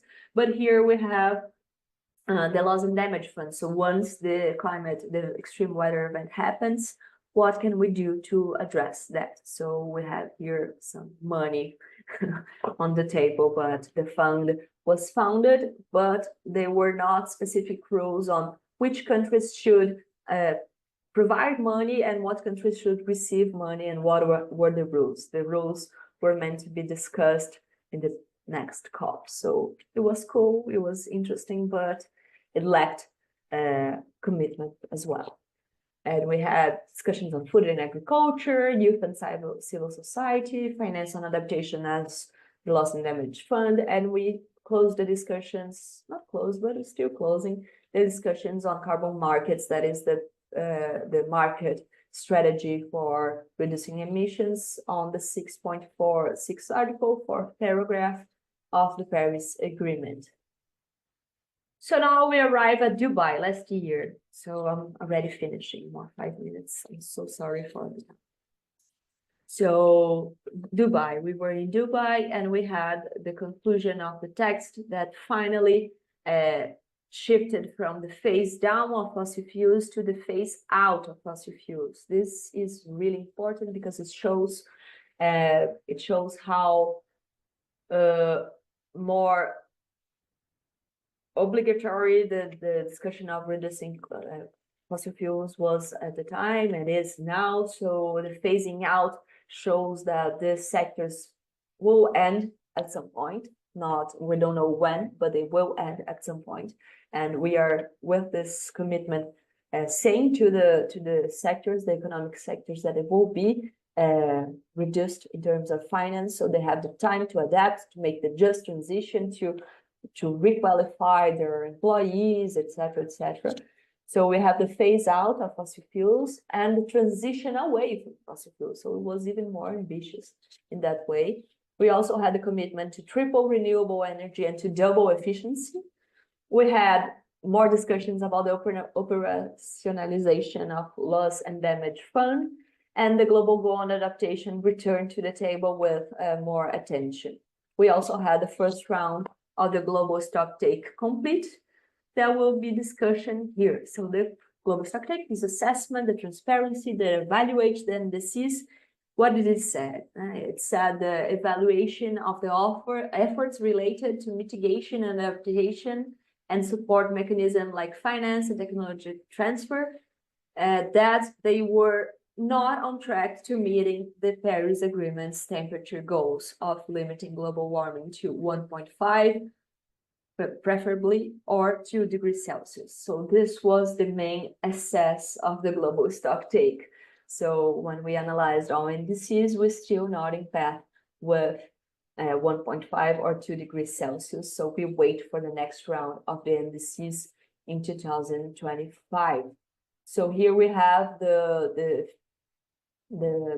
final report of the global stocktake. You can find on the UNFCCC's agenda, or here at the references. I made it available to you guys. So you can see, for example, I want to know more about the global stocktake, or the meaning of the NDC's assessment on this topic, global goal and adaptation. So you can go here and see what this group that assessed all indices understood about the global goal and adaptation and what needs to be done for the next 5 years, for example. And we also have here, I highlighted the paragraph 2 of the global stocktake that underlines that despite overall progress on mitigation, adaptation, and means of implementation and support, parties are not yet collectively on track towards achieving the purpose of the Paris Agreement and its long-term goals, meaning 2030 and 2050. Remembering that 2050 we need to be net zero. So unfortunately, this was the assess of the global stocktake. And to finish, what are our expectations to Baku? And here I bring some expectations that I have personally and that I searched for it in the last encounters of the CMA, the CMP, the subsidiary bodies in June, to see what was the agenda, what agenda was established to COP29 at Baku, Azerbaijan. So we had the SB60 that was held in Bonn on 2024, this year in June, and it defined that we'll be needing to talk about the new collective quantified goal, the NGQJ, the new collective quantified goal versus the $100 billion annually. So as we saw, 2020, we did not achieve this goal, this target on having $100 billion on a fund annually being given from countries, industrialized countries, to countries on developing countries. So we did not achieve this goal of $100 billion annually. So we need to rethink this framework. And the rethinking of this framework is now being called the new collective quantified goal, and was set to be the main topic at discussion at Baku. So how we'll address adaptation financing, even though we did not achieve the $100 billion annually. So what do we need to do? What are we doing wrong? Why did this promise of $100 billion annually did not go forward? Why did it fail? These are the questions that we are going to be asking ourselves at COP Baku. So on financing is that. We also have, just a moment, let me find here. Okay, we also have here the discussion of the Just Transition work program that talks a lot about what I have already said, about how can we make this transition just for workers and for people who work in these sectors that will be phased out, right? So the main goal is to ensure that shift away from fossil fuels towards a more sustainable, low emission energy sources does not disproportionately impact workers, communities, and vulnerable groups. So this is a really important thing when we talk about the phasing out of fossil fuels and transitioning away. And we also will have the global goal on adaptation being more detailed with indicators. So we hope we have more indicators on the global goal on adaptation. And here is the fresh news. Yesterday, 15th of October of 2024, we have the CMA defining giving us a broad example on how they think the new collective quantified goal on climate finance should be addressed in COP29. So they already made the homework beforehand. So the homework was to define which structure fits best the interest of the groups that participate at COP and the CMA. So the CMA made this document saying, okay, so now we have this structure, we suggest this structure to be adopted at COP in the negotiations of the new collective quantified goal on climate finance. So I'll share the link here with you guys. This is really, really fresh news. It's from yesterday. So we have here a highlight that might help us to understand the discussions at COP29 better. And I highlight the paragraph 8 that says the amount of money that we'll need to have in order to achieve the new collective quantified goal. Once we had the $100 billion, right? Now we have to have 5,036 to 6,800-ish trillion dollars per year until 2030, and for 455 and 580-ish billion dollars per year. So to 2030, we'll have to have, in order of trillions dollars, the order of $1 trillion, and each year we'll have to have $500 billion annually. So it's way more ambitious than the previous target that was only $100 billion annually. So here we know a little bit about the problem that we have now and what do we need to do to achieve this fund, this amount of money. So my last slide, finally, I'm sorry for taking so long because I get really interested in this discussion. So I hope you guys are following too and are interested as well. So for billing, the next COP, the COP30 will be held here in Brazil, as you already know, and will be held in Belém, that is the capital of the state of Pará, that is a state of the Amazon. So will be really interesting in that way of aesthetics and semantics to have COP discussions in the Amazon. So we have a lot of problems, infrastructure problems, etc., etc., etc. Brazil is a really difficult country on working on construction and etc., and even more when it involves governments. But it's a nice moment to discuss the climate change in the Amazon, and I made here some bullet points that I think will be the most important topics of discussions. Of course, we'll have to wait for the results of this COP29. That will be the encounter of subsidiary bodies number 61, and we will also have the SB 62 in June in Bonn. as well Germany. So we'll have to wait for these two moments to happen to know exactly for sure which topics will be discussed at COP. But here I have some hypotheses. So will be the 10 years of the Paris Agreement, so a next round of NDCs. This is a moment to call for ambition, to call for more commitments, to align with the 1.5, etc., and to address the results of the global stocktake. We also have, in the new round of NDCs, we'll have to have commitments to 2035. We have, at the moment, commitments to 25 and to 2030. We have to have commitments to 25 and commitments to the route of net zero by 2050. We also, I think we'll talk about a lot AFOLU, that is land use and emission sinks.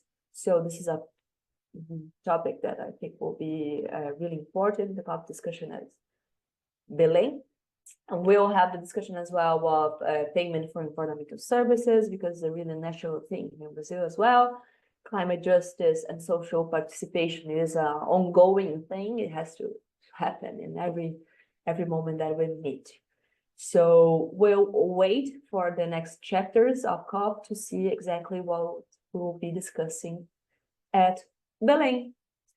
And that's the key negotiation items that I brought to you guys. I hope you enjoyed. I'm so sorry for the time, and I'm glad to hear anything from you guys.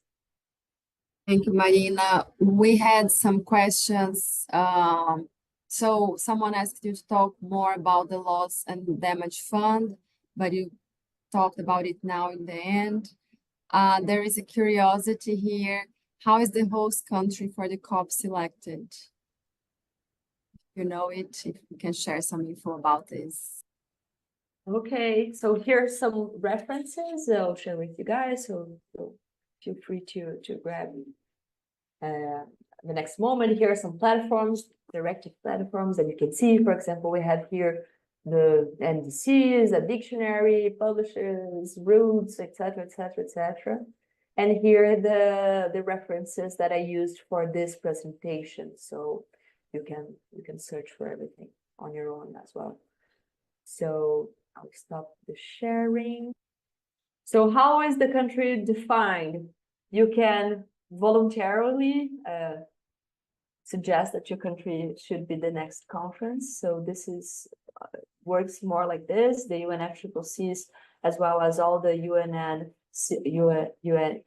systems, they are not making decisions in place of the country. They have to respect the sovereignty of each country. So normally the hosts are defined when a country wants to host and communicates this will to the UNFCCC. For example, Azerbaijan and Baku here this year, it was only decided at Dubai. So there was no country interested on holding this event the year before 10 years of the Paris Agreement that is expected to be a moment with more discussions and with more agreements because of this static thing about the 10 years of the Paris Agreement discussion. And about the loss and fund, let me grab here my notes. Yeah, the loss and fund, the loss and damage, fund compensation. The discussion is how this fund will be operationalized. So who will be donating money to this fund, and what is the binding terms? For example, if industrialized countries will be needing obligatory to address this money to the fund or not, if it will be voluntary, and as well as who will receive this money. So who are the main vulnerable countries that will be eligible for receiving this money of the fund? So, for example, Brazil is known for being a developing country, but we have a strong economy as well. So we have been listed in the countries that would receive this money, but our government said that we don't need this money. There are other countries with more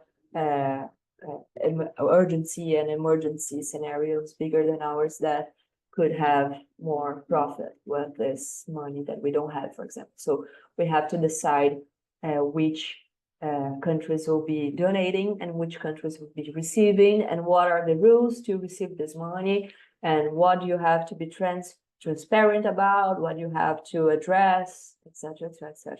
So the working group on loss and damage is still working. It started on last year, Dubai, because the fund was founded on Sharm el-Sheikh.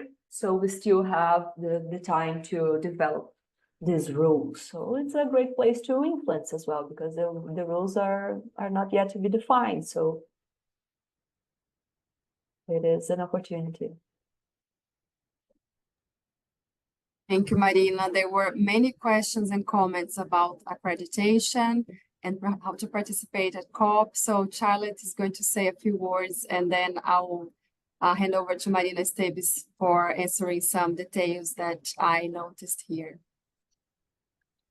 Yeah, thanks so much, Marina. I think we had quite a few questions in our last session as well about this process. So if you would like to attend COP this year, and there are several routes. The one route is to become accredited as an observer and any NGO observer to the UNFCCC.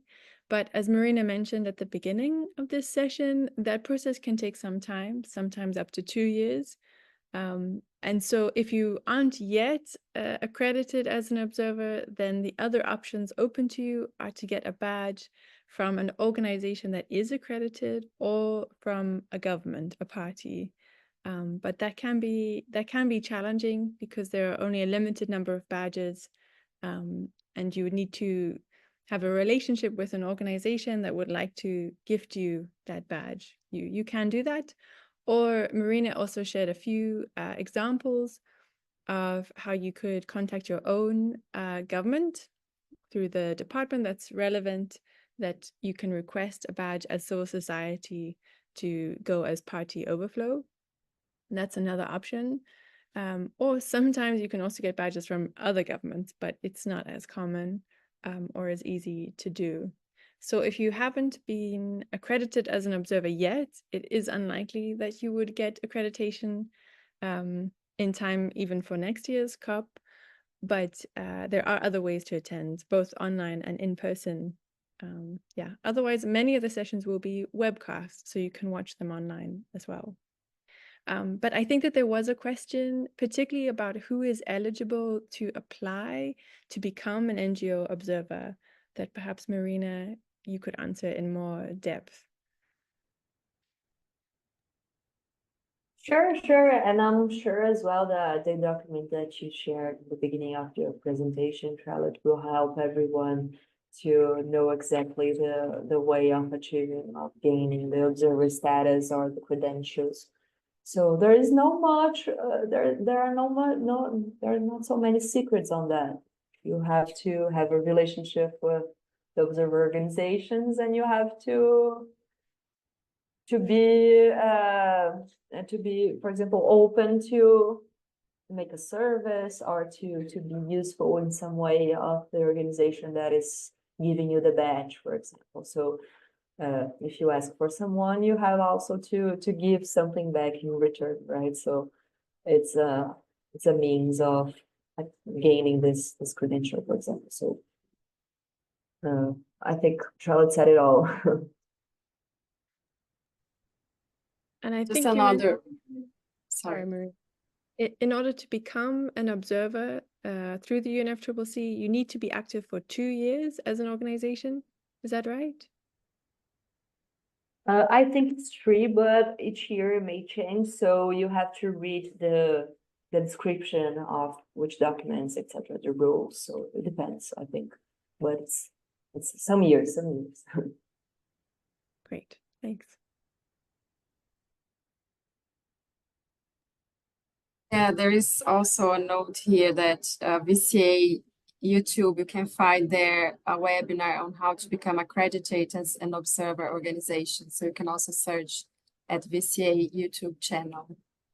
Marina, there was a specific question about something you mentioned, a link from the Brazilian Ministry of Foreign Affairs Some people want to know more about if you have this link, if other countries could also apply. So there's some doubts on it. Interesting. I haven't thought about it. But yes, last year we had this link that you could apply yourself to receive a badge. You just needed to prove that you were linked to an organization, that you worked on an organization to prove this work relationship, but you could ask for it. I don't know if this year the government has already opened. I think so, but I compromise myself on finding this link and sharing with you all in the next workshop and with the communications after this meeting with VCA, with the VCA channels and communication. So I'll find this link. And I don't think that Brazil can give badges to other countries or other organizations. Only probably if this organization has agendas here in Brazil, probably because this is more like a national thing to achieve more participations of Brazilians. So, but as you may know, everything is negotiable. So if you ask dearly, maybe you'll be contemplated with a badge. So I'll search for this web link and I compromise myself on sharing with you guys. Okay, thanks a lot. I think we covered most of the questions. We have talked about this criteria also on the first workshop. So if you haven't been able to watch, you can watch it as soon as it will be sent by email, I think, Charlotte. Will you send the recording through email for those who registered? Okay, so we received the recordings by email. Thank you, everyone, for participating. I think that's all from my side. Marina, Esteves, or Charlotte, do you have a few words to conclude? Maybe I just think I talk a lot, Charlotte. no, you go first, Marina. I'll say something. No, I was going to say that just thank you, everyone. It was really great being with you here today. I hope you enjoyed, and I hope we can meet each other in other moments. So feel free to contact me. It was really nice being with you all. Thank you, South, South, North, Charlotte, VCA, Marina, Interface Advocacy. It was a huge, huge pleasure. And I am available to anything else you may need. Thank you so much. Thank you. Yeah. Thank you so much. I think there's an echo. Yeah, sorry about that. Thank you so much, Marina, for dedicating your time and your expertise and your knowledge and the stories that you could share with us about engaging in the COP space. It was incredibly valuable. Thank you very much. And hopefully we'll see you, sometime in another space. Just for everybody else, for next steps, we will have the recordings of both sessions available hopefully by the end of the week. We'll also share some of the frequently asked questions and some of the answers to them along with that, and some of the amazing resources that people have shared in the presentations and in the chat. Please do join us for the next two sessions, the third session will be next week. Where we'll start delving into how to craft your advocacy strategy for COP29 or other global spaces. It is going to be really informative and practical to help craft that strategy and what steps you can take and what tools you can use to make your COP advocacy experience a success. And we'll be hearing more from Marina Naves and Gustavo on that next week. Thank you very much. Otherwise, have a wonderful afternoon, evening, or the rest of your day. Thank you. And thank you also to our amazing interpreters who have joined us today to make this session accessible for all. Thank you so much.